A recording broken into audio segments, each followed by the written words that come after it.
mensahe ang kailangang marinig ng mga Virgo sa next 72 hours o next 3 days. Timeless ang reading na to.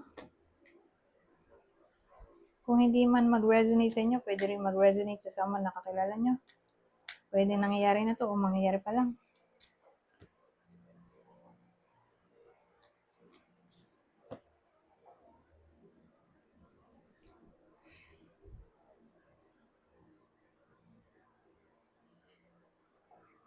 So, nakikita naman natin, pangit yung senaryo, di ba? May heartbreak. So, probably dahil sa separation na dito. Ang pwedeng pinagugatan ng separation ay walang equality, walang fairness, walang respect, kadamutan, o power struggle.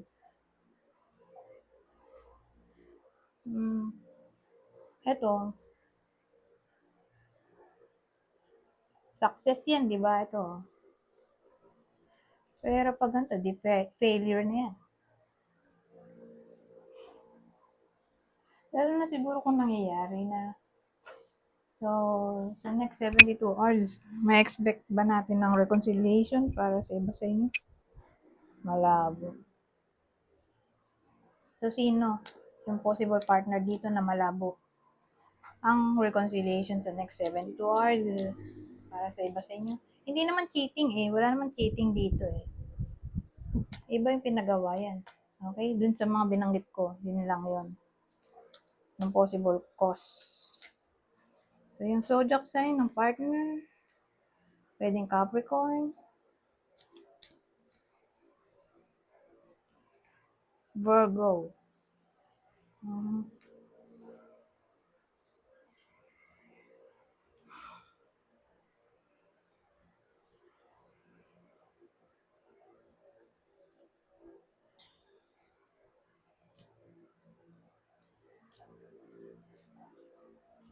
Ito na nga yun.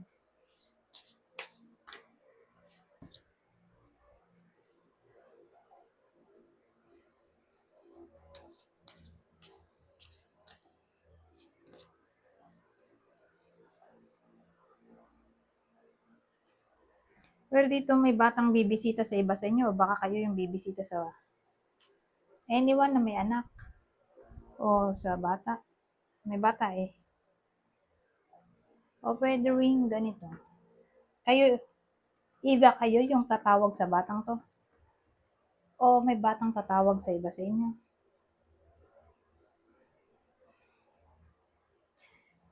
Pwedeng kayo yung mag-send ng something sa batang to. O siya yung magsisend ng something sa iba sa inyo. Parang padala.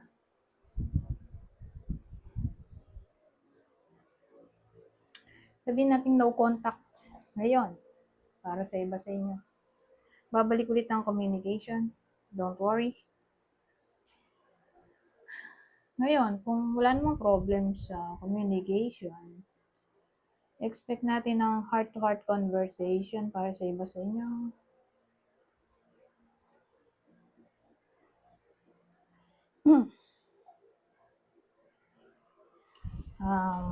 Nabusan na ako ng ano. Ang sasabihin, ano pa ba?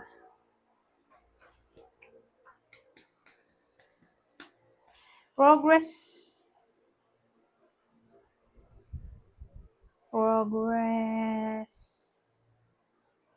Sabihin natin magbabalik ang tiwala para sa iba sa inyo. Kung nawala o na-damage. Wala nang may isip. Kuha na lang tayo ng iba.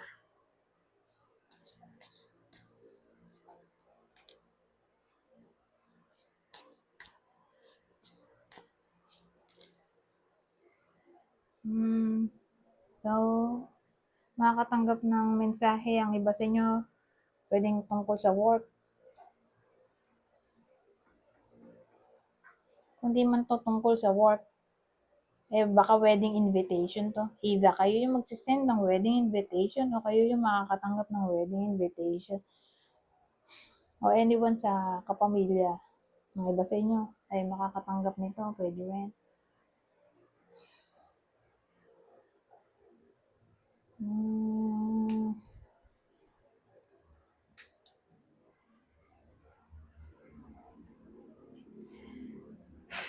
Sabihin naman natin kasal na, pero long distance.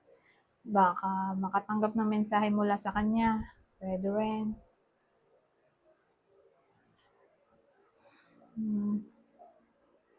Ano pa ba?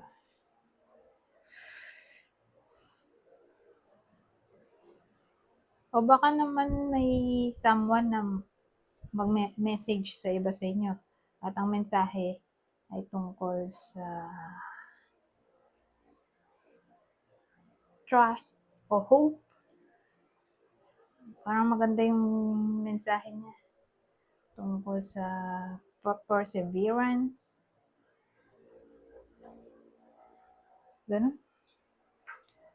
O kung di man ganun ay seryoso. Seryosong usapin to. Makatanggap yung iba sa inyo ng anything na para bang seryosong topic.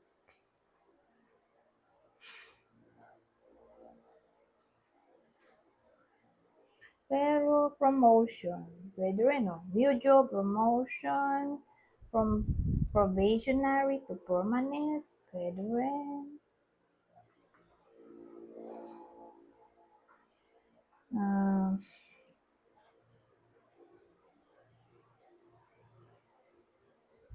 Ibang senaryo naman, yung mensahe ay manggagaling sa anyone na moreno, maitim, baka nga sa foreigner, foreigner, para sa iba sa inyo.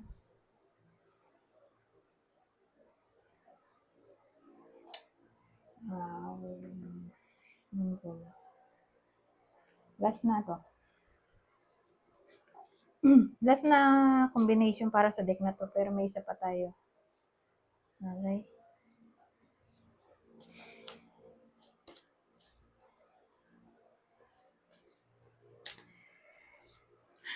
Oh. Well, eto, hindi maganda yung takbo ng business ng iba sa inyo. For some reason,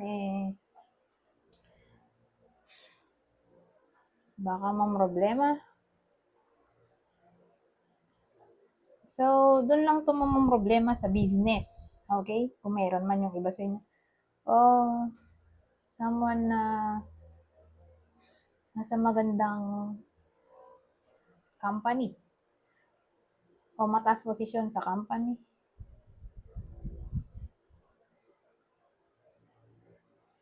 O anyone na nagtatrabaho sa government. Ano pa ba to? Government.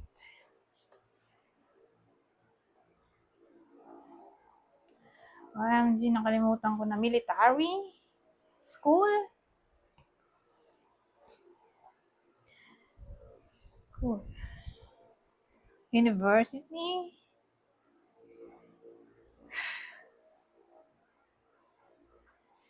Military, university, hospital, bangko,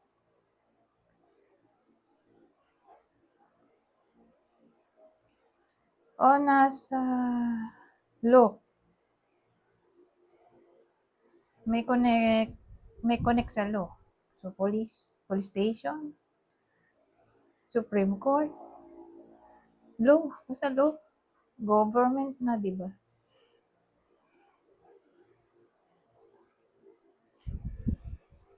So, sila lang yung parang maapektuhan ng mga sinasabi ko. Magkakaproblema sila.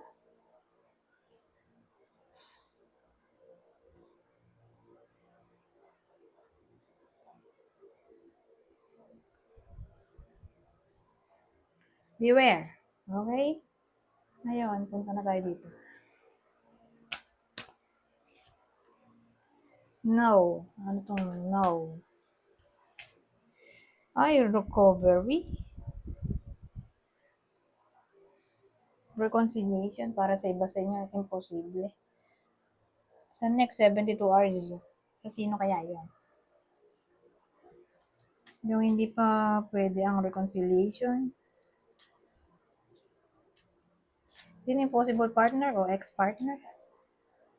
Pisces, Virgo, kapwa Virgo. Ngayon, kung may sakit, gagaling na ba sa next 72 hours? Hindi pa. Sino kaya yon? Capricorn, Taurus.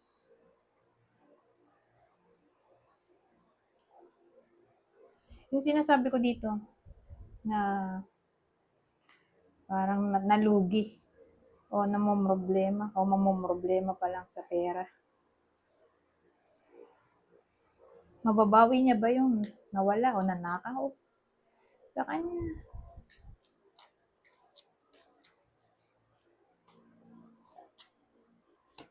Mukhang hindi, di ba? Eh, sino kaya yung kakilala nyo? Natatamaan ng reading na to kung hindi man kayo yung tatamaan nito. Itong sinasabi ko. So, kung kakilala, Leo o Aries.